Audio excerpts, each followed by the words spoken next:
What if the world that flooded long ago didn't disappear completely? What if the people who survived came to Sumer carrying memories they pressed into clay, hoping someone thousands of years later would finally understand? Under the windy deserts of southern Iraq, where old ruins stick up like broken teeth from the sand, archaeologists discovered something that shouldn't exist. Not simple beginnings, not rough experiments, but a civilization that appeared already finished. Its writing was polished, its cities were planned, and its knowledge of the stars was strangely perfect. The Sumerians showed up around 3500 BC with skills that should have taken thousands of years to develop. Yet there they were, carved into clay with the confidence of people who were remembering, not inventing. So before we go further into this mysterious topic, take a moment to like this video and subscribe, but only if you enjoy stories that blur the line between archaeology and memory. And if you're still listening, leave a comment telling me where you are and what time it is. I want to imagine this island stretching across continents, the way certain memories refuse to die. The story begins not with answers but with something missing. In the late 1800s, when European diggers pushed their shovels into the plains near ancient Uruk and Shuruppak, they expected to find the clumsy beginnings of civilization. Instead, they found something far more puzzling. Layer after layer of clay tablets stacked like the pressed memory of an entire group of people. And when scholars finally figured out the wedge-shaped writing, they found records that read like the work of the culture already ancient when it wrote them down. The Sumerians called themselves the black-headed people. They built ziggurats that touched the sky. They tracked planet movements with accuracy we can only confirm with telescopes. They divided the circle into 360 degrees, the hour into 60 minutes, and recorded their kings, their gods, and their laws in a language no one had spoken for 3,000 years. But here's what troubled the archaeologists most. There was no build-up, no slow progress from simple marks to complex writing, no gradual change from villages to cities. Sumerian civilization appeared suddenly around 3500 BC, as if someone had flipped a switch. Scholars prefer continuity. They like seeing one tool lead to the next, one idea building on another. But Sumer resists that rhythm. It emerges fully formed, already skilled in mathematics, astronomy, government record-keeping, and building huge structures. And when you read the Sumerians' own accounts, they say the same thing before us: there was another world. The clay holds secrets even its makers may not have fully understood. Imagine running your fingers across a Sumerian tablet, the surface still bearing the triangular impressions of a reed stick pressed into wet earth 5,000 years ago. Cuneiform wasn't just writing. It was a geometry of thought. Wedges and angles arranged to carry meaning across an impossible distance of time. Through these marks, they documented everything: star catalogs requiring centuries of observation, medical procedures, legal codes, hymns to forgotten gods, and trade records so detailed they listed the price of barley by the bushel. One tablet tracks the phases of Venus with accuracy that shouldn't be possible without modern instruments. Another maps the movements of Jupiter. A third describes the creation of humanity from clay and divine essence, a story that echoes across Babylon, Greece, and even the Hebrew scriptures. But the most haunting tablets are the ones that speak of water. The Sumerians wrote of a great flood that swept over the land, ending an earlier age. A flood so complete it erased cities, drowned kings, and forced the survivors to begin again. They weren't alone in this memory. The same story surfaces in Akkadian, Hebrew, Hindu, Greek, and Mesoamerican texts. Cultures separated by oceans and thousands of years, yet somehow remembering the same catastrophe. How could that be? Perhaps myths drift like sediment, settling wherever human consciousness finds fertile ground. Or perhaps these stories preserve something older than we allow ourselves to believe. When archaeologists excavated the ancient city of Eridu, the Sumerians' own sacred origin point, they expected to find a modest settlement. Instead, they uncovered architectural layers stretching back 8,000 years, long before Sumer itself existed. Beneath the temples dedicated to Enki, god of wisdom and water, they found evidence of continuous settlement reaching into a time when farming was still new to the world. But then came the discovery that changed everything. At sites across southern Mesopotamia's Shuruppak, Kush excavators found the same thing: a thick layer of clean, sterile silt, 2 meters deep in some places. Marine sediment containing nothing but flood debris, sealing earlier settlements like a geological grave. This wasn't just local flooding. This was a civilization-ending event. And it occurred precisely when the Sumerian king list says it did, around 2900 BC, when the flood swept over the land. Skeptics tried to explain it away: gradual development, they said, lost cultures in between, natural disasters inflated by storytelling. But the evidence refused to cooperate. Because when Sumer rebuilt after the flood, it didn't start from scratch. The first cities rose in the exact locations the king lists names as pre-flood capitals: Eridu, Battabir, Sippar, Shuruppak. The same sacred places, the same building alignments, almost as if memory itself was guiding reconstruction. In the Berlin Museum, behind protective glass, rests a small clay cylinder covered in cuneiform script. It describes the construction of a temple to Inanna, goddess of love and war. But buried within the dedication is a single line that most visitors never notice. This is the restoration of what was before. Restoration, not creation, not invention, restoration. That word changes everything.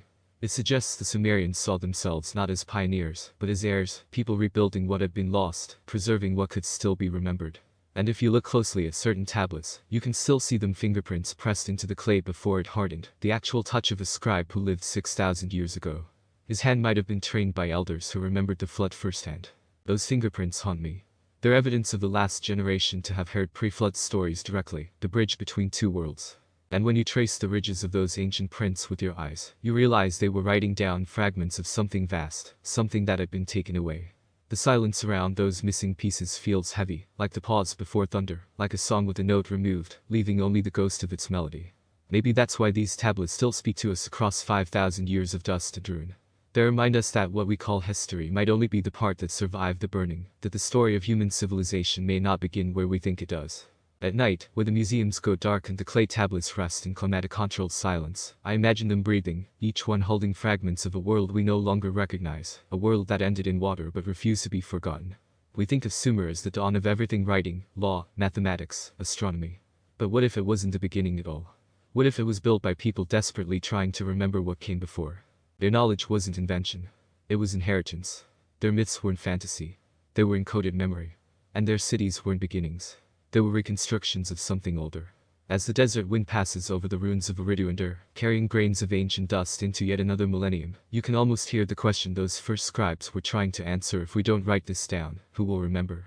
But to understand what they were trying to preserve, we need to go back further still, to the document that shocked archaeologists when they first translated it, a bureaucratic record that reads like history, but describes something impossible: a list of kings who ruled before the flood swept over the land, whose reign stretched not for decades, but for tens of thousands of years. The Sumerian king list begins with a single line: after the kingship descended from heaven, the kingship was in Eridu. And with those words, we enter territory where archaeology and myth become impossible to separate. The Sumerian king list poses a question that archaeology wasn't ready to answer: what came before? For decades after its discovery, scholars treated it as they treated most ancient texts that mixed impossibility with precision, as myth dressed in bureaucratic clothing, a literary device, a religious metaphor, anything but what it claimed to be a record. But then in 1929, something happened that forced everyone to reconsider. British archaeologist Leonard Woolley was excavating the ancient city of Ur, when his worker's shovel struck a layer of clay unlike anything in the surrounding layers. Clean, sterile, empty of pottery, tools, or any trace of human activity. Just pure flood silt, as if the earth itself had paused to take a breath. He ordered them to dig deeper. They went down 2.5 meters through nothing but flood sediment, before striking the ruins of an earlier settlement beneath houses, kilns, the compressed remains of a civilization that had been suddenly, catastrophically buried. Woolley stood at the edge of that excavation pit, and realized he was looking at a boundary in time. Above the silt, Sumer. Below it, something older. And separating them, the geological signature of a flood massive enough to erase everything in its path. He wasn't alone. At Shuruppak, archaeologists found the same sterile layer. The Kish, the same marine deposit sealing pre-flood architecture. The dates align within a narrow window, somewhere around 2900 BC, precisely when the king list claimed the flood swept over the land. The clay tablets and the clay earth were telling the same story. But here's what made it unsettling. The civilization that appeared after the flood didn't start over. It continued. When you examine the earliest Sumerian tablets, dated to around 3500 BC and just after the flood layers, you don't find experimentation. You find mastery. The cuneiform script appears already standardized, with hundreds of signs representing not just objects, but abstract concepts, syllables, and grammatical relationships. This isn't the clumsy first draft of writing. It's a mature system refined through use. Their mathematics were even stranger. The Sumerians used BASC 60 counting, which gives us the 60-minute hour, the 60-second minute, and the 360-degree circle. But developing such a system requires sophisticated understanding of division, multiplication, and astronomical cycles. It's not something you invent overnight while rebuilding from catastrophe. Yet there it is, present in the earliest layers with no evidence of the centuries of trial and error that should precede it. The same pattern appears in their astronomy. Tablets from early dynastic Sumer, just generations after the flood, contain star catalogs, planetary observations, and lunar cycle calculations that require centuries of continuous record-keeping to compile, the kind of data you inherit, not discover. Their city planning showed the same impossible sophistication. Uruk, one of the first cities rebuilt after the flood, featured geometric street layouts, advanced irrigation networks, and temples aligned to celestial points. The city walls stretched 6 miles and stood tall enough to be visible from distant trade routes, engineering that suggested not beginners, but people working from established principles. Every discipline appeared fully formed: medicine, law, metalworking, agriculture, as if the Sumerians had stepped out of the floodwaters carrying instruction manuals. Now compare that to what archaeology tells us should have happened. Civilizations are supposed to evolve gradually. Egypt took centuries to develop hieroglyphics from simple pictograms.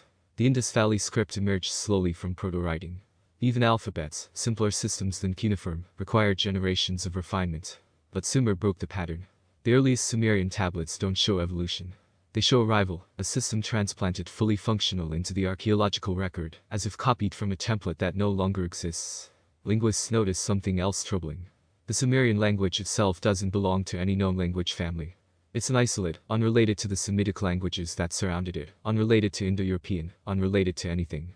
It sits alone in history, a tongue with no ancestors and no surviving descendants. Where did it come from? The Sumerians themselves had an answer, though for centuries no one took it seriously. They said their civilization was taught to them, that before the flood there were Apkal's 7 sages who emerged from the waters and brought the arts of civilization to humanity. They taught writing, mathematics, law, and temple construction. Then the flood came and the Apkala vanished. Only fragments of their teaching remained. The breakthrough came when archaeologists started examining not just what survived the flood, but where. The Sumerian king lists names 5 cities as pre-flood capitals: Eridu, Battabir, Larsa, Sippar, and Shuruppak. For years, scholars assumed these were mythical places invented to give the king list importance. Then excavators found them. All 5 cities existed. All 5 showed habitation layers extending back before the flood. And all 5 were rebuilt in almost exactly the same locations after the waters receded. At Eridu, the evidence was particularly striking. The sacred precinct dedicated to Enki, god of wisdom and fresh water, sat directly on top of shrines that were already ancient when Sumer rose. The architectural alignments matched. The temple foundations followed the same cardinal orientations. Even the sacred enclosure walls traced the boundaries of older, fluid-image structures beneath. It was as if the survivors returned to the ruins and said, "Here. It was here. We rebuild where it stood before." The same pattern appeared at Shuruppak, Adur, Akish. New cities rising from the footprints of old ones, following layouts that predated the catastrophe. This wasn't random resettlement. This was remembrance. But the most haunting evidence comes from the tablets themselves, not their content, but their purpose. In the ruins of Nippur, archaeologists discovered what may be the oldest library in human history, thousands of tablets carefully catalogued and stored. But when scholars examined them closely, they realized many weren't original compositions. They were copies of texts already old when they were transcribed, restoration projects recovering fragments of damaged or half-remembered documents. The scribes even noted when they were working from incomplete sources, adding phrases like "the original was damaged" or "the rest is lost." These weren't writers recording their present. They were archivists desperately preserving a past that was slipping away. Some tablets contained colophon scribal notes indicating they were the 3rd or 4th copy of an earlier text, meaning the original had already been copied, recopied, and was being copied again to prevent its loss. What were they so afraid of forgetting? The answer lies in the tension between what the clay says and what the ground reveals. The tablets insist civilization began in Sumer around 3500 BC. But the soil beneath those tablets remembers something: older settlements, tools, architecture, all buried under flood sediment dated to 2900 BC. The myths say survivors carried knowledge across the water. And the evidence, the sudden sophistication, the inherited systems, the rebuilt sacred sites suggests those myths might be compressed memories rather than inventions. Which means the earliest Sumerian scribes, the ones whose fingerprints we can still see in the clay, may not have been inventing their civilization at all. They were restoring it, writing down what the elders remembered, rebuilding what the flood had taken, preserving fragments of a world that had drowned, hoping future generations would understand what they were trying to save. If that's true, then everything we think we know about the beginning of history needs revision, because Sumer wasn't the dawn. It was the second sunrise after a long and terrible night. So the question becomes, if Sumer wasn't the beginning, what traces did the previous world leave behind? And where do we find them? The truth lies carved into ancient stone, hidden beneath layers of silt, and woven into the very blueprint of the cities. The traces begin with names written in clay over 4,000 years ago. When scholars first translated the Sumerian king list in the early 20th century, they encountered 5 cities listed as pre-flood capitals, places where kingship supposedly existed before the waters came: Eridu, Battabir, Larsa, Sippar, Shuruppak. For decades, these were treated as mythological constructs, invented cities to anchor an invented past. After all, the king list claimed these places hosted rulers who reigned for tens of thousands of years, clearly fiction. But then archaeologists started digging, and one by one, they found them all. Eridu was the first to emerge from myth into archaeology. Located in southern Iraq, about 12 miles southwest of Ur, the site appeared unpromising at first, just low mounds rising slightly above the desert floor. But when excavators from the Iraq Museum began working there in the 1940s, they uncovered something that rewrote the timeline of human civilization. Beneath the Sumerian temples dedicated to Enki, they found older temples. Beneath those, older ones still. Layer after layer of sacred architecture, each built directly on top the ruins of its predecessor, stretching back in an unbroken sequence through time. The earliest layers reached depths that carbon dating placed around 5400 BC. That's 8,000 years ago, 2,000 years before Sumer itself existed, before the invention of writing, before the rise of cities as we understand them. Eridu was already ancient when history supposedly began. But what startled archaeologists most was the consistency.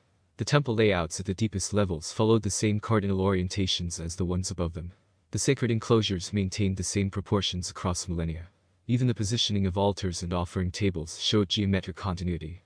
Whoever built Eridu in 5400 BC established a template that every subsequent generation honored, even after catastrophic flooding interrupted the sequence around 2900 BC. The Sumerians didn't choose Eridu randomly. They returned to a place that had been sacred for 3,000 years before them. Shuruppak revealed something even more precise. The city sits near modern-day Tel Far, and when German archaeologists excavated it in the early 1900s, they found the same patterned Sumerian architecture built directly on top of flood-imaged ruins.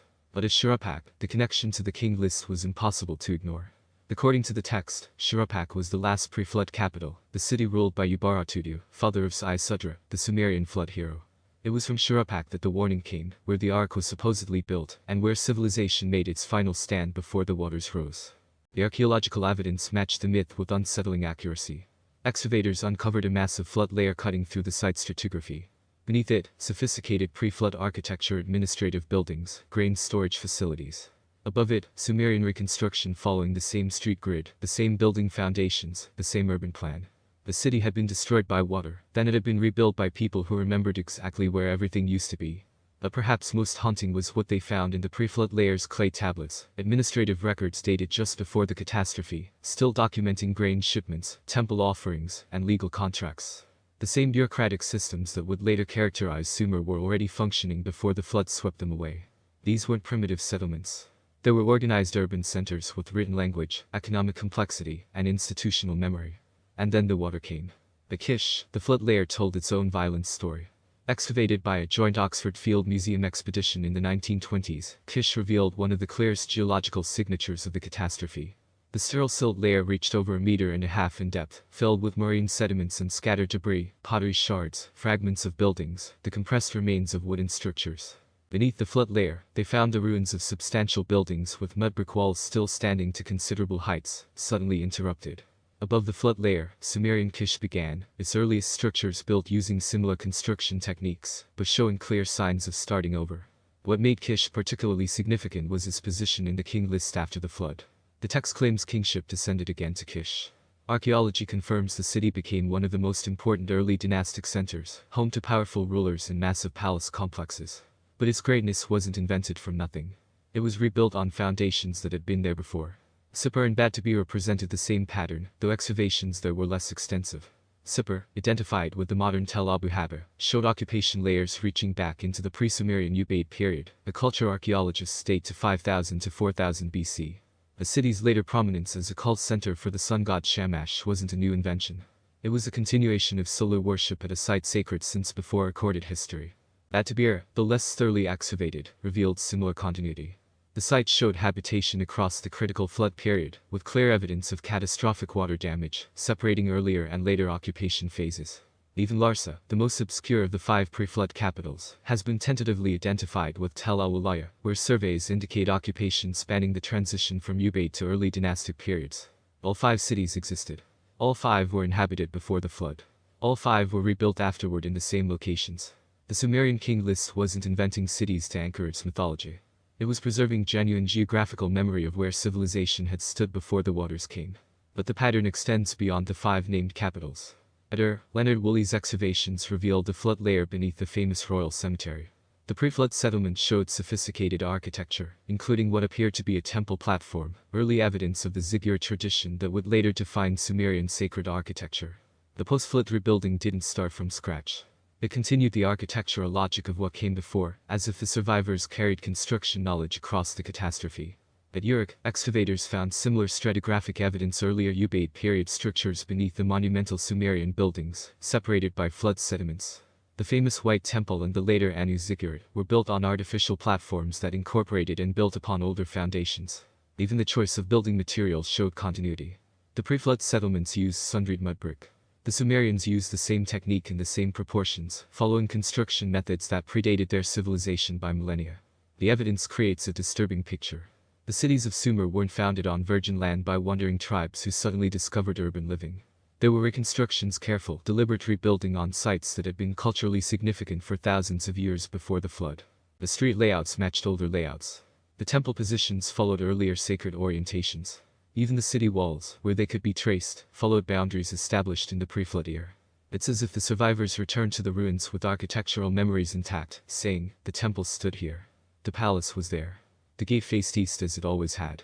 But this raises a question that archaeology alone cannot answer. If the flood was catastrophic enough to bury these cities under meters of sterile silt, if it erased the physical structures and scattered the populations, how did the knowledge survive? How did the survivors know exactly where to rebuild?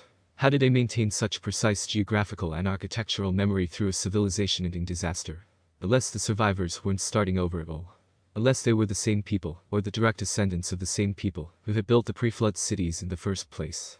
People who fled the rising waters, waited for the land to dry, and then returned to the ruins of their former world, to begin the long work of restoration. The cities beneath the cities weren't foreign. They were home. And the Sumerians were, in a very real sense, rebuilding their own past. If the flood erased an earlier civilization, how did the Sumerians know where to rebuild? What we seek may not be underground, but inside the texts, within a document so baffling that scholars remain divided on whether it recounts true events or mythology. The document that holds the answer was written in the same careful hand used to record grain taxes and temple inventories.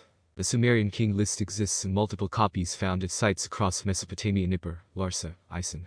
Each version differs slightly in detail, as if transcribed from a memory already fragmenting, but the structure remains constant across every copy, suggesting they all derive from a single, much older source. It opens with a line that still unsettles scholars today: "After the kingship descended from heaven, the kingship was in Eridu." Not metaphor, not poetry, a statement of fact, recorded in the same bureaucratic tone used to list barley shipments and construction projects. The document then proceeds to name 8 kings who ruled 5 cities before the flood swept over the land. And their reign lengths are impossible. Alulim, first king of Eridu, 28,800 years. Alagar, second king of Eridu, 36,000 years. And Meluana, king of Batabira, 43,200 years. The numbers continue in this pattern, multiples of 3,600, a significant number in Sumerian mathematics called asar. 8 kings total, their combined reign stretching over 241,000 years before the flood. Then comes a single devastating line: the flood swept over the land. After that break, the king list resumes. But something has changed. The reign lengths drop dramatically. Dashur of Kish, 1,200 years. Kalasinabal of Kish, 960 years. Nanjai-Lishma of Kish, 670 years. Still impossibly long by human standards, but no longer astronomical. And as the list continues forward through history, the numbers keep shrinking. By the time it reaches kings whose reigns can be verified through other sources, rulers from the 3rd dynasty of Ur, kings mentioned in contemporaneous documents, the numbers become completely realistic. Shulgi of Ur, 48 years. Amerson of Ur, 9 years. Shusan of Ur, 9 years. The king list transforms from mythology into verified history, with the flood marking the boundary between the two. For over a century, scholars dismissed the pre-flood section as pure invention. The numbers were obviously symbolic, perhaps representing dynasties rather than individuals, or serving some astronomical or numerological purpose. The pre-flood kings couldn't possibly be real people. But then archaeology proved the cities were real. Eridu existed. Batabira existed. Sippar, Larsa, Shuruppak, all confirmed through excavation. These weren't mythical places invented to give the list importance. There were actual urban centers with occupation layers stretching back millennia before Sumer. And more troubling still, these cities existed in the order the king list presents them. Eridu, where kingship supposedly began, is archaeologically the oldest, with foundations dating to 5400 BC. Batabira and Larsa show slightly later development. Shuruppak, listed as the final pre-flood capital, was indeed a major urban center in the late Uruk period, right before the flood layers appear around 2900 BC. The geographical and chronological sequence is correct, which means the king list isn't pure mythology. It's preserving genuine information about pre-flood political geography, cities that really existed, centers of power that really functioned before the catastrophe. So what about the kings themselves? One theory suggests the impossibly long reigns are the result of scribal confusion, perhaps mixing up different counting systems when copying from older sources. The number 28,800, for instance, could represent 28,800 months, 2,400 years, or 28,800 lunar cycles, which would be more plausible than literal years. But even reduced, the chronology doesn't quite work for individual human rulers. Another possibility is that the kings represent dynasties or ruling houses, their names serving as shorthand for entire periods of governance. Alulim wouldn't be a single person, but the founding dynasty of Eridu. And Meluana wouldn't be one king, but a succession of rulers whose individual names were lost when the flood destroyed the detailed records. This interpretation gains support from what we know about pre-flood settlements. Archaeological evidence shows continuous complex occupation at these sites for thousands of years. There were clearly administrative structures, social hierarchies, organized construction projects. Someone was governing these cities. The king list may be preserving the memory of that governance compressed, mythologized, but rooted in something real. The structure of the document itself suggests it's working from older, damaged sources. Several copies include scribal notes indicating uncertainty. He ruled 900 years, followed by or perhaps 600 years. Other passages contain gaps where the scribe clearly couldn't read the original, then the kingship was in blank, with the city name missing. These aren't the confident inventions of mythmakers. They're the frustrated notes of archivists trying to reconstruct fragmentary records, admitting when their sources fail them. The most telling detail appears in how the list treats the flood itself. It doesn't dramatize the event. There's no divine punishment, no moral lesson, no description of rising waters or human suffering. Just a single factual statement: the flood swept over the land. Then it immediately resumes listing kings, as if someone had taken a bureaucratic record, found it split by water damage, and simply transcribed what remained on both sides of the break. This is the voice of an archivist, not a storyteller. But perhaps the most significant evidence comes from the post-flood section. When the king list claims kingship descended again to Kish after the flood, archaeology confirms Kish became one of the most powerful early dynastic cities. When it lists Uruk as a later center of kingship, we find the archaeological remains of massive public architecture and administrative complexity at Uruk. When it names Ur as another royal seat, we discover the royal cemetery with its evidence of centralized authority and elaborate burial customs. The post-flood section is verifiably accurate, which means the king list isn't making up royal genealogies. It's preserving institutional memory, the succession of political power centers in early Mesopotamia, transmitted forward through oral tradition, and eventually written down by Sumerian scribes. If the post-flood section preserves genuine political history, why would the pre-flood section be pure fabrication? More likely, it's preserving the same kind of information: cities that held political primacy before the catastrophe, rulers or ruling houses whose names survived in memory, even as the details of their reigns were lost to time and flood damage. The impossibly long numbers may be corrupted data, symbolic representations, or compressed chronologies. But beneath the numbers, there may be genuine historical memory of pre-flood civilization. Consider what this means. If the king list preserves authentic memory of pre-flood governance, then the Sumerians didn't invent their civilization from scratch. They inherited political structures from their predecessors. The concept of kingship, the idea of centralized authority, the practice of maintaining royal genealogies, these didn't originate in Sumer. They came from before. The survivors of the flood carried more than architectural knowledge and mathematical systems. They carried political memory, social organization, the entire conceptual framework of how to build and maintain a state. When the king list says kingship descended from heaven after the flood, it may be describing exactly that: the restoration of political authority by people who remembered how governance had functioned in the pre-flood world. The document isn't describing the invention of kingship. It's describing its restoration. And if memory of political systems survived the flood compressed and mythologized, but fundamentally real, what else made it across? The king list mentions 8 kings, but provides their names. Those names mean something in Sumerian. They're not random sounds. Alulim contains elements meaning stag and radiance. And Meluana includes components related to lordship and divine power. Were these their actual names, or titles that became names? Or did the Sumerian scribes translate older names from a language that no longer existed, approximating sounds and meanings as best they could? The document can't tell us, but it hints at something vast behind its fragmentary preservation: a whole civilization with languages, titles, customs, and institutions that the survivors desperately tried to remember as they rebuilt. The clay preserved what it could. The rest dissolved in floodwater and time. If the king list remembers real pre-flood people and cities, what else was carried across the water? The truth might be found in what the Sumerians valued most: not their stories or their dynasties, but their accumulated knowledge. The most unsettling evidence isn't written in narrative or myth. It's written in numbers. When scholars finally deciphered Sumerian mathematical tablets in the early 20th century, they expected primitive counting systems, simple tallies, basic addition, perhaps some rudimentary multiplication. What they found instead was mathematics so sophisticated it wouldn't be surpassed until the Greeks 2,000 years later. And it appeared fully formed in the earliest layers of Sumerian writing. The first mathematical tablets, dating to around 3200 BC, already demonstrate BASC 60 counting the sexagesimal system that still governs how we measure time and angles today: 60 seconds in a minute, 60 minutes in an hour, 360 degrees in a circle. These aren't arbitrary choices. They emerge from a mathematical understanding that takes centuries to develop, requiring recognition of highly composite numbers, divisibility patterns, and astronomical cycles. Yet the Sumerians possessed this system at their civilization's very beginning, as if it had always been there. Base 60 is mathematically elegant in ways that aren't immediately obvious. The number 60 can be divided evenly by 1, 2, 3, 4, 5, 6, 10, 12, 15, 20, 30, and 60 factors, making it ideal for fractional calculations without decimals. Ancient peoples using BASC 10 or BASC 20 systems struggled with divisions that produced infinite fractions. The Sumerians simply avoided the problem by starting with a number system designed for complex mathematics. But designing such a system requires understanding why you need it, which means generations of mathematicians encountering problems, experimenting with solutions, and gradually refining their approach. The Sumerians show no evidence of that development period. They begin with base 60 already perfected. More troubling still, their earliest tablets reveal they didn't just count, they calculated. Multiplication tables, division problems, algebraic equations, and geometric calculations for land surveying all appear in the first centuries of Sumerian writing. One tablet, dated to around 3000 BC, contains what mathematicians recognize as an early form of the Pythagorean theorem, more than 1,500 years before Pythagoras was born. This isn't knowledge being discovered, it's knowledge being applied. Their mythology tells the same story.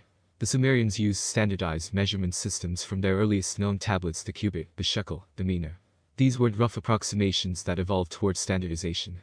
They were precise, consistent, and clearly defined from the start. Archaeological excavations have recovered actual measuring rods and weights from early dynastic Sumer, and they conform to a unified standard across hundreds of miles. A shekel weight from Ur matches a shekel weight from Uruk matches a shekel weight from Kish. Creating such uniformity requires institutional oversight, administrative coordination, and shared conventions, the kind of systemic organization that takes generations to establish. Yet the Sumerians possessed it immediately after the flood period, suggesting they were restoring a system that had already existed, rather than inventing it from scratch. Even their geometry shows suspicious sophistication. Early Sumerian tablets contain calculations for the area of rectangles, triangles, and trapezoids. They understood concepts like perimeter, volume, and proportional relationships. They could calculate the amount of grain needed to fill a cylindrical storage vessel, or the number of bricks required to build a wall of specific dimensions. These are practical applications of abstract mathematical principles, exactly what you'd expect from a civilization that had been using mathematics for a long time, not one just discovering its utility. But the astronomical knowledge is perhaps the most impossible aspect. Sumerian tablets from the 3rd millennium BC contain detailed records of planetary movements, lunar cycles, and stellar positions. They tracked Venus with enough accuracy to predict its appearance as both morning and evening star. They identified the 5 visible planets and understood their retrograde motions. They divided the zodiac into 12 sections and mapped constellations we still recognize today. This kind of astronomical knowledge doesn't come from casual stargazing.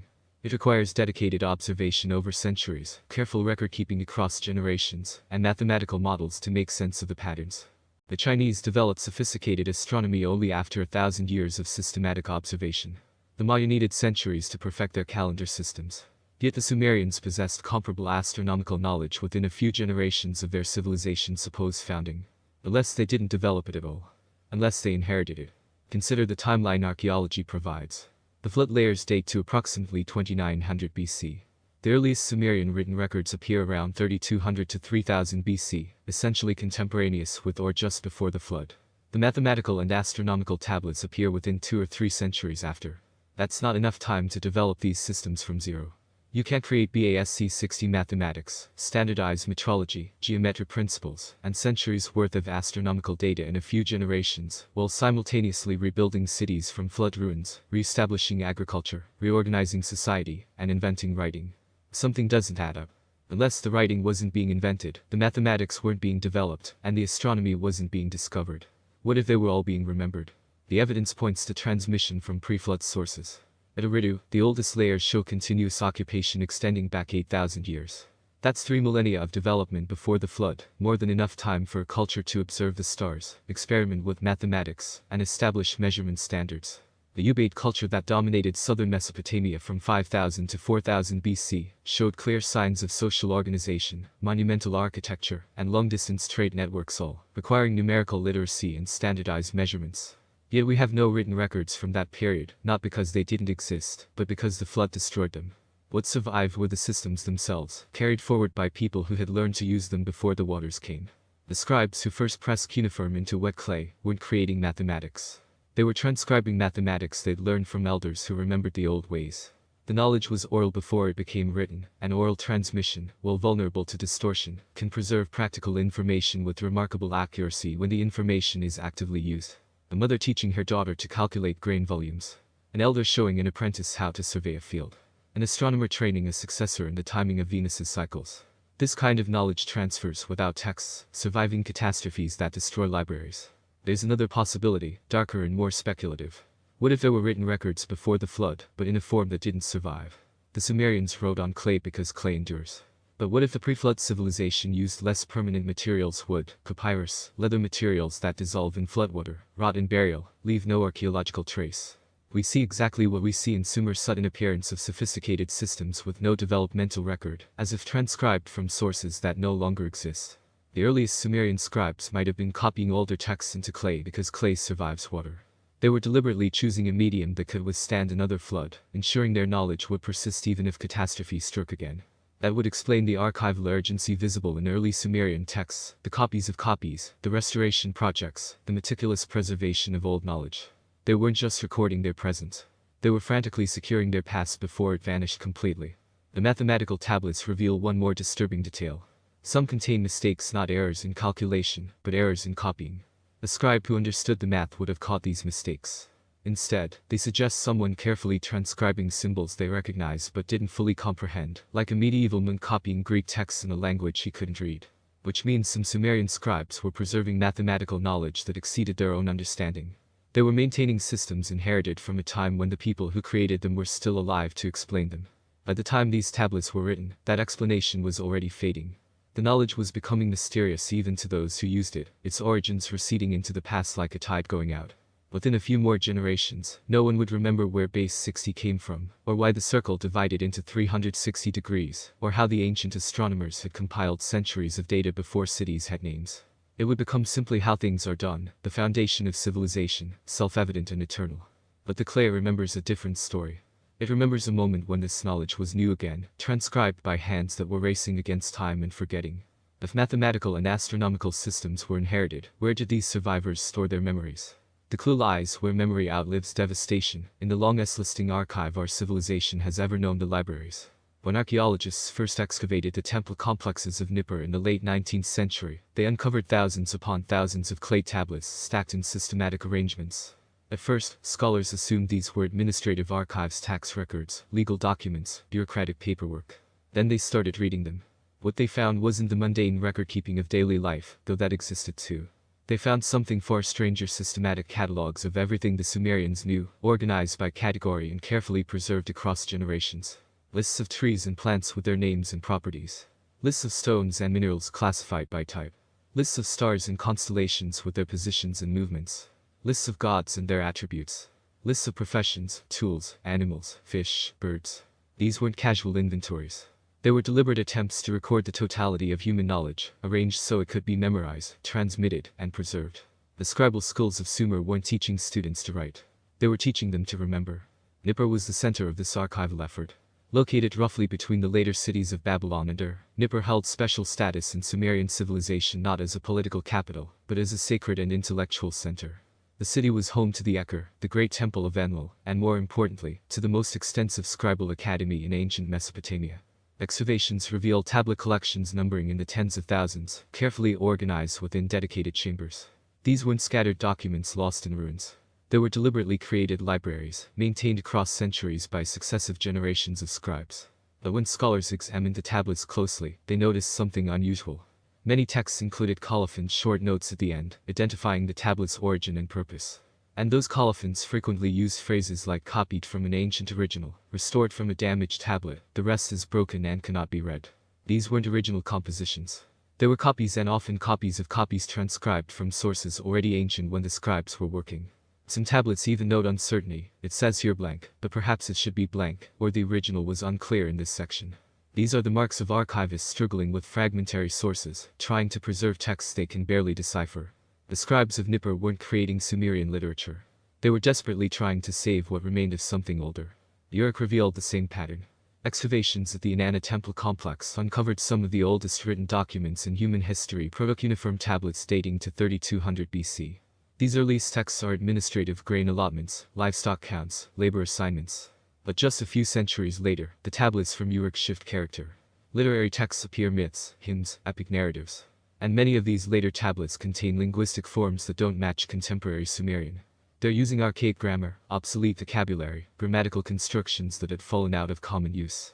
Not because the scribes were being deliberately antique, but because they were copying from texts composed in an older form of the language texts that predated their own time.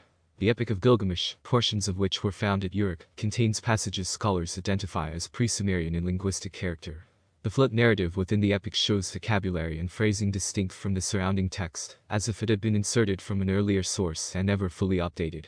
This suggests the scribes were working from templates, older stories they were trying to preserve in writing for the first time, or transcribing from damaged tablets that recorded events from before the flood. At Eridu, the evidence becomes even more explicit. Among the tablets recovered from the Temple of Enki were texts describing the city's own founding. But the language these texts use is revealing. They don't describe Eridu's founding as the beginning of civilization. They describe it as a refounding, a restoration of something that had existed before. One text reads, in Eridu, when the gods first came down, the temple rose from the waters. Another states, the house of Enki was built again in the place it had always been. Again. Always been. These aren't the words of people establishing something new. They're the words of people reconstructing what had been lost. The scribes at Eridu saw themselves as custodians of memory, maintaining knowledge that predated their civilization. Their role wasn't innovation. It was preservation. And the urgency with which they worked suggests they knew how fragile that preservation was. The scribal schools themselves reveal this archival mindset. Young scribes didn't learn writing by composing original thoughts. They learned by copying standard text practice tablets that have been recovered by the hundreds. These weren't random exercises. There were specific lists, myths, and catalogs that every literate person was expected to know.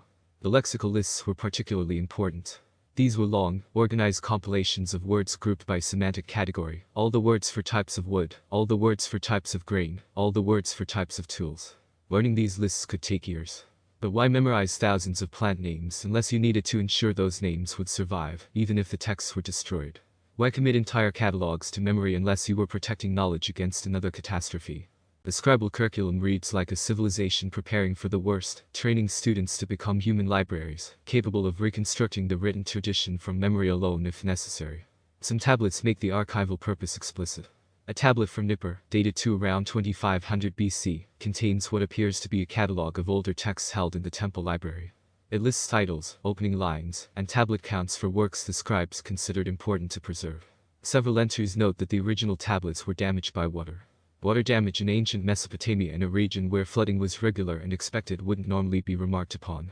But the scribes felt it necessary to explain why they were making new copies, as if the water that damaged these texts was something specific, something memorable, something catastrophic. Other tablets show evidence of linguistic reconstruction, scribes attempting to translate or explain archaic words and phrases, adding glosses in contemporary Sumerian to clarify meanings that were no longer understood. This is the work of people handling texts in a language that has shifted, trying to preserve meaning across a generational gap.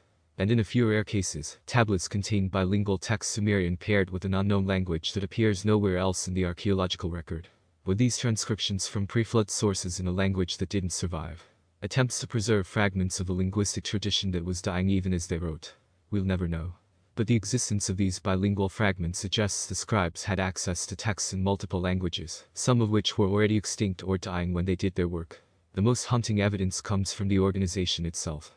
The libraries weren't random collections.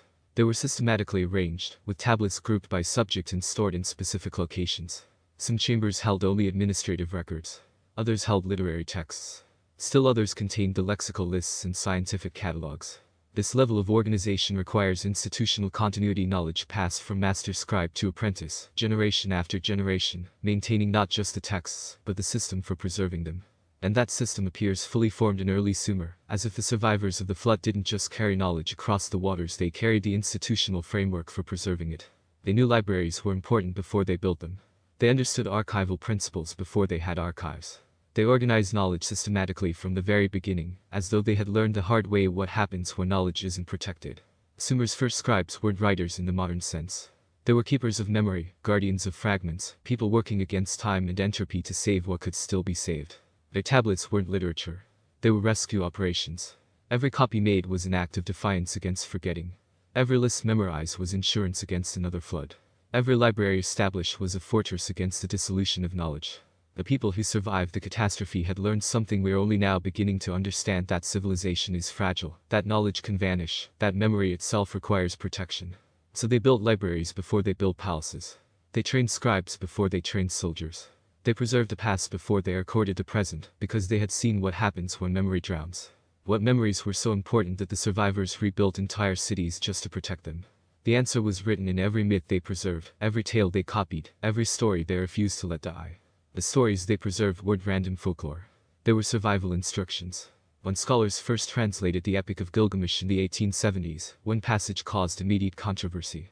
Embedded within the larger narrative was a flood story remarkably similar to the biblical account of Noah, but clearly older, much older. The Mesopotamian version featured a hero named Utnapishtim who received divine warning of an impending deluge. He was instructed to build a boat, seal it with pitch, and bring aboard his family, along with representatives of every living creature. The flood came, lasting days, covering the mountains. When the waters finally receded, Utnapishtim sent out birds to search for dry land. The vessel came to rest on a mountain. The survivors disembarked and offered sacrifice. The parallels to Genesis were undeniable, but the Mesopotamian account was written down at least 1,000 years before the Hebrew Bible was compiled, and the story itself was clearly much older still. References in Sumerian tablets suggest it was already ancient when Gilgamesh was composed. This wasn't the biblical flood story being borrowed from Israel.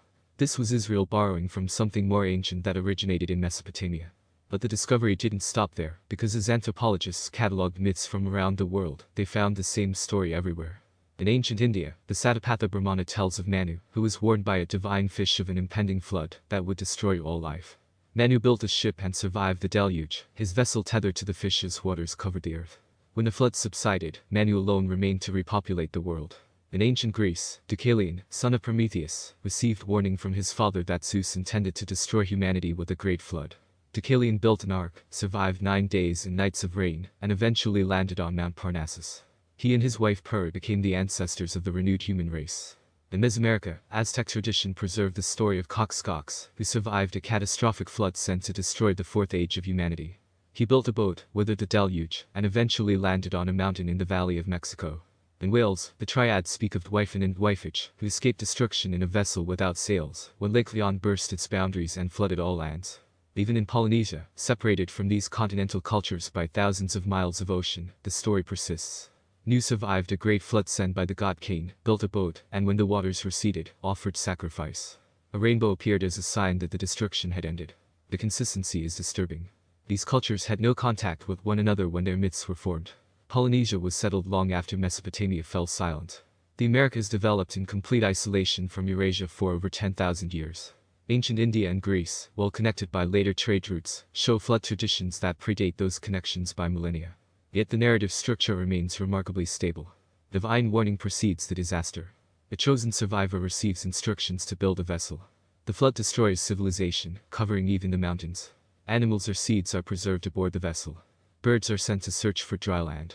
The vessel comes to rest on a mountain. Sacrifice is offered after survival. A new age begins with the survivors as ancestors of renewed humanity. This pattern isn't vague similarity. It's structural identity, the same story told in the same sequence with the same key elements, across cultures that shouldn't have been able to share it. Anthropologists have proposed various explanations. Perhaps flooding is such a universal human experience that similar stories emerge independently. Perhaps the myths reflect localized disasters that were later mythologized into world-ending events. But these explanations struggle with the specificity. Local floods don't produce identical narrative structures across continents. And if the stories were independent inventions, we'd expect much more variation in detail: different causes, different survival methods, different outcomes. Instead, we get the same story, as if preserved from a single source, and carried by dispersing populations into every corner of the inhabited world. The oldest written version comes from Sumer. The Genesis, fragments of which were discovered at Nippur, dates to approximately 2300 BC, but describes events the text itself claims are far older. It tells of Ziusudra, a pious king who received divine warning from Enki about a flood that would destroy humanity. Ziusudra built a boat, survived 7 days and nights of storm, and emerged to repopulate the world. The text explicitly states this was a historical event, not allegory, something that happened when kingship descended from heaven in the age before the current order. Later Babylonian versions expanded the story. The Atrahasis epic and the flood narrative in Gilgamesh provide more detail: the boat's dimensions, the gathering of animals, the sealing with pitch, the duration of the flood.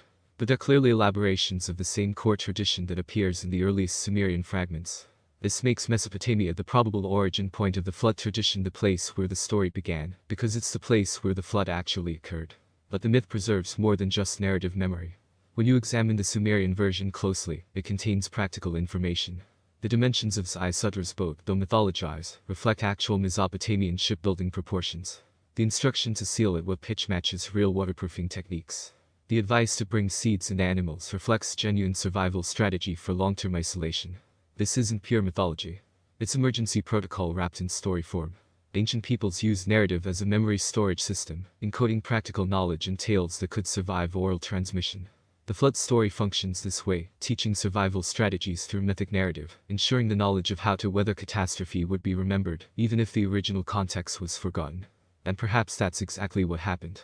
The last generation before the flood encoded their survival into story, teaching their descendants what to do if the waters rose again. As those descendants dispersed across the world, they carried the story with them, a universal human memory of catastrophe and survival, preserved in the most durable medium available: myth. The geographical distribution supports this interpretation. Genetic studies suggest a population bottleneck in human history, a period when total human numbers dropped dramatically before rebounding. Various studies place this bottleneck between 10,000 and 5,000 years ago, roughly coinciding with the end of the last ice age and subsequent climatic upheavals. If a major flood or series of floods affected early populations concentrated in river valleys and coastal areas during this period, survivors would have carried the memory forward as populations dispersed into new territories over the following millennia. The flood story would have traveled with them, adapting to new languages and cultures, but retaining its core structure. By the time writing was invented, the story was already ancient, a foundational memory that every culture possessed, because every culture descended from people who lived through or heard about the original event. Sumer preserved the oldest written version, not because they invented the story, but because they were the first to write it down, in the place where it originally occurred. But myths preserve more than events. They preserve meanings. The flood stories consistently describe the catastrophe as marking a boundary, the end of one age, and the beginning of another. The Sumerian version explicitly divides history into before the flood and after the flood. The Hindu tradition describes it as the transition between yugas. The Greek version marks it as the end of the Bronze Age and beginning of a new epoch. These myths remember the flood not just as a disaster, but as a historical threshold, a moment when the old world ended and the new world began, when civilization itself had to be rebuilt from fragments. And in every version, knowledge survives. Whether it's Manu preserving the Vedas, Utnapishtim carrying the tablets of civilization, or Noah maintaining the lineage from Adam, the myths consistently emphasize that information crossed the flood. The stories aren't just about surviving the water. They're about surviving with memory intact. That's what makes them more than myths. Their testimony compressed, mythologized, but rooted in something real, something every human culture remembered, because it was part of every human culture's origin story, the flood that ended one world and forced humanity to begin again. Sumer's importance isn't that they invented this story. It's that they preserved the version closest to the source, in the place where the geological and archaeological evidence confirms something catastrophic actually occurred. They lived at ground zero. They rebuilt on the ruins. They copied the flood narrative into their earliest literature because it wasn't literature to them. It was history. And if the myths preserve the memory of the flood itself with such consistency across the entire world, what other memories did they encode? What scientific knowledge? What astronomical observations? What technological secrets were embedded in stories that later generations dismissed as primitive fantasy? If myths preserved memory for the world, what did the Sumerians hide in their scientific records, not in myths, but in factual tablets, tables of numbers, sky charts, and exact observations that shouldn't exist in a culture rising from devastation? That's where the answer was left. Sometimes the past reaches out and touches you. In museums across the world, Baghdad, London, Berlin, Chicago, clay tablets rest behind glass, their surfaces covered in cuneiform script.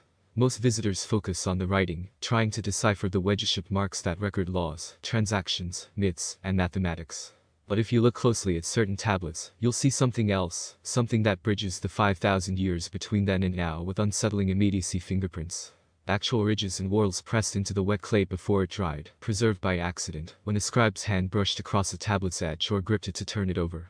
These aren't abstractions or symbols. They're the physical touch of individual human beings, people who lived before empires, before alphabets, before everything we consider historically noble.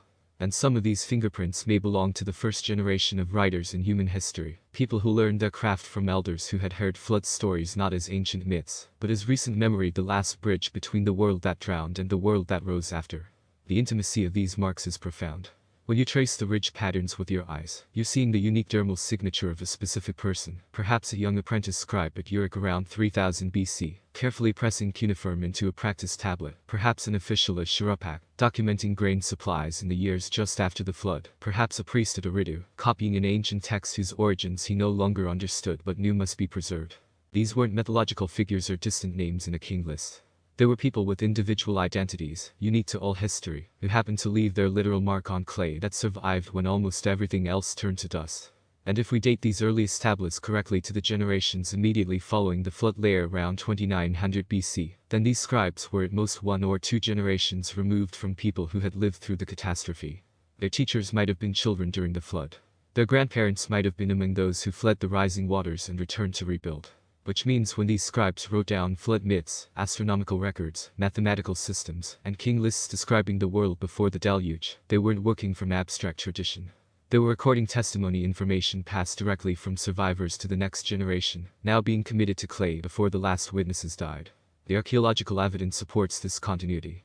For decades, scholars debated whether the Sumerians were invaders who conquered the region after the flood, or indigenous people who survived it. The answer came from bones and teeth, the genetic evidence preserved in ancient burials. Studies of skeletal remains from Ubaid period sites, 5000 to 4000 BC, and early dynastic Sumerian sites, 2900 to 2350 BC, show biological continuity. The people buried beneath the flood layer and the people buried above it are the same population. There's no evidence of larger-scale replacement, no genetic signature of foreign invasion. The Ubaid peoples who built the pre-flood settlements became the Sumerians who rebuilt them. The population persisted through the catastrophe. This makes sense of everything else. The reason the Sumerians knew where to rebuild, they were rebuilding their own cities. The reason they possessed inherited knowledge, they inherited it from their own ancestors. The reason their myths described real places and events, they were remembering their own history. The flood didn't erase the people. It erased their buildings, their records, their infrastructure. But the people themselves survived, enough of them to carry forward memory, knowledge, and cultural identity into the new age. This survival explains the strange mixture of continuity and catastrophe in the archaeological record. Pottery styles shift dramatically across the flood boundary, as if manufacturing traditions were disrupted and had to be re-established. But the new styles incorporate elements from pre-flood designs, suggesting memory guiding reconstruction even in mundane crafts. Architectural techniques show similar patterns. The post-flood buildings used different construction methods than pre-flood structures, as if expertise had been partially lost. But the overall temple layouts, the sacred orientations, the urban planning principles, remain consistent. Practical knowledge interrupted but not entirely forgotten. Even burial practices persist. Pre-flood and post-flood graves in the same locations show similar orientations, similar grave goods, similar ritual treatment of the dead. These are the marks of cultural continuity maintained by people who survived the catastrophe and passed their traditions to their children. The Sumerians weren't aliens rebuilding on foreign ruins. They were refugees returning home. Which gives the fingerprints in clay a different weight. These weren't just any scribes. These were people caught between two worlds, trained in the new craft of writing, but taught by elders who remembered the old world before it drowned. Individuals who heard first-hand accounts of the flood, who knew survivors personally, who grew up surrounded by ruins being cleared and cities being rebuilt. When they pressed their fingers into wet clay tablets, they were creating a time capsule not just of information, but of human connection across catastrophe. Their touch, preserved accidentally, becomes evidence that real people stood at that hinge point in history, transcribing the memories of their parents and grandparents, before those memories dissolved into myth. Some tablets show multiple fingerprints, evidence that tablets were handled by several people. Perhaps an elder dictating while a young scribe wrote. Perhaps a master checking an apprentice's work. Perhaps colleagues collaborating on copying an ancient text neither fully understood.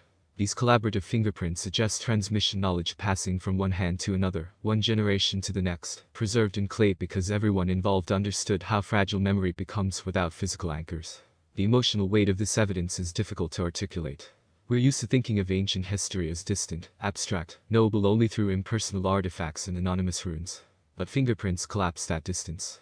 They're proof that specific individuals, people with names we'll never know, lives we'll never understand, thoughts we'll never hear stood at the beginning of recorded history and tried to preserve something they knew was slipping away. They succeeded. The clay endured. The fingerprints remain. And the knowledge they preserved, the mathematics, the astronomy, the myths, the king lists survived long enough to be read by us, 5,000 years later, trying to understand what they were trying to save. In a very real sense, we're reading over their shoulders, seeing what they saw, touching what they touched across an impossible distance of time. And if these scribes were indeed the last generation to hear pre-flood stories directly, then their tablets represent the final testimony of that older world, the compressed, fragmented, but still genuine memory of a civilization that drowned but refused to be forgotten. The human continuity across the flood boundary proves something crucial. The knowledge didn't appear magically. It was carried forward by people who survived. But survival alone doesn't explain everything. People can't survive catastrophe and still lose knowledge, still forget how things were done, still have to reinvent what was lost. Yet the Sumerians retained sophisticated mathematics, astronomy, metrology, and architectural principles knowledge that requires not just survival but intentional preservation. Which suggests they did more than survive. They prepared. They encoded. They deliberately created systems to protect memory against future catastrophes. If the scribes preserved memories in clay, what physical evidence of pre-flood knowledge still remains in the soil? The answer lies beneath the cities themselves, in the layers where architecture becomes testimony and building foundations become proof. The moment came in 1929, though it took years for anyone to understand what it meant. Leonard Woolley stood at the bottom of a deep excavation pit at Ur, watching his workers dig through successive layers of ancient occupation, pottery shards, broken walls, ash from ancient fires, the usual archaeological progression, each layer representing a different period of the city's history. Then the workers hit something different: clean clay, sterile and uniform, stretching down without interruption. No pottery, no tools, no charcoal or bones or any trace of human activity. Just pure alluvial silt, the kind deposited by slowly moving water carrying fine sediment from distant sources. Woolley ordered them to keep digging. They went down 8 feet through nothing but flood sediment, before striking another layer of ruins beneath older buildings, older pottery, evidence of a civilization that had existed before the silt buried it. Woolley realized what he was looking at. He found the boundary in physical form, the geological signature of the event that divided Mesopotamian history into before and after. He found the flood. The discovery at Ur wasn't isolated. At Shuruppak, excavations revealed the same phenomenon: a thick layer of water-deposited silt separating pre-flood and post-flood occupation levels. The sediment here was particularly dense, in some places reaching over 2 meters deep, covering earlier structures so completely that only their foundations remained intact beneath the weight. The pre-flood city showed signs of sudden abandonment: houses with possessions still inside, grain storage facilities sealed but not emptied, walls that stopped mid-construction. Then the silt layer, depositing slowly over what must have been an extended period of inundation. Then, above the flood boundary, evidence of return: new buildings rising on the old foundations, following the ancient street plans. At Kish, the pattern repeated with even more dramatic evidence. The flood layer contained not just river silt, but marine sediments, clay deposits that could only come from seawater, suggesting the flood had been powerful enough to push ocean water inland, mixing salt and fresh water in a catastrophic surge. The excavators found fish bones in the flood layer that belonged to marine species, creatures that lived in the Persian Gulf, now buried deep inland. The water that destroyed Kish hadn't just risen. It had come from the sea itself, driven by storm surge or tidal forces, powerful enough to overwhelm the rivers and drown the plains. The dates aligned with unsettling precision. Carbon dating and stratigraphic analysis placed these flood events in a narrow window around 2900 BC exactly, when the Sumerian king lists as the flood swept over the land. Not roughly the same period, not approximately the right millennium, the exact historical moment the ancient texts describe. For centuries, scholars had treated the king lists flood as mythology, a literary device separating legendary prehistory from historical record. But here was geological confirmation that something catastrophic had occurred precisely when the text claimed it did. The myth had been right all along. At Eridu, the oldest continuously inhabited site in Mesopotamia, excavators found the same flood boundary cutting through millennia of occupation. The sacred precinct of Enki showed clear water damage in its earliest levels, with silt deposits sealing temple layers that dated to around 2900 BC. Even sites further north, like Nineveh and Teep-Gor, showed evidence of major flooding during the same period, though not as severe as in the southern plains. The catastrophe had affected the entire region, but hit hardest in the low-lying areas near the convergence of the Tigris and Euphrates, exactly where the earliest Sumerian cities stood. But the most remarkable evidence came from what happened after the flood. At every site, civilization didn't end. It resumed. The pottery styles above the flood layer differed from those beneath it, new forms, new decorative patterns, new manufacturing techniques, as if the disruption had broken transmission of craft knowledge, forcing potters to develop new approaches. Yet the new styles incorporated elements from the old. Certain vessel shapes persisted. Decorative motifs reappeared in modified form. The break wasn't complete. It was partial, like memory trying to reconstruct what had been half forgotten. Architecture showed similar patterns. Post-flood buildings used different construction techniques than their predecessors, suggesting lost expertise. Brick sizes changed. Wall thicknesses varied. Some sophisticated building methods vanished entirely, replaced by simpler approaches. But the locations remained constant. At Eridu, the Temple of Enki was rebuilt on the exact same sacred spot, following the cardinal orientations of the earlier structure. At Ur, the ziggurat rose from platforms that incorporated the damaged remains of pre-flood architecture. At Kish, the city walls traced the outline of older flood-damaged fortifications. The survivors had returned to specific places and rebuilt them according to memory of what had stood there before. The administrative system showed the most sophisticated continuity. Post-flood tablets from Shuruppak demonstrate bureaucratic complexity that shouldn't exist in a recently rebuilt city. Tax records, grain allocations, labor organization, legal contracts, all appearing within what can only be a few generations after the catastrophe. This level of administrative sophistication doesn't develop overnight. It requires inherited institutional knowledge understanding, not just that you need to track grain storage, but how to organize the tracking, what categories to use, what methods of calculation work best. The scribes who created these early post-flood administrative texts were working from models. They knew what a functioning bureaucracy looked like because they'd seen it before the waters came, or had been taught by elders who remembered. Even the archaeological evidence of trade network supports this continuity. Post-flood Sumer shows immediate reconnection with distant regions: lapis lazuli from Afghanistan, copper from Anatolia, timber from Lebanon. These weren't new trade routes being explored.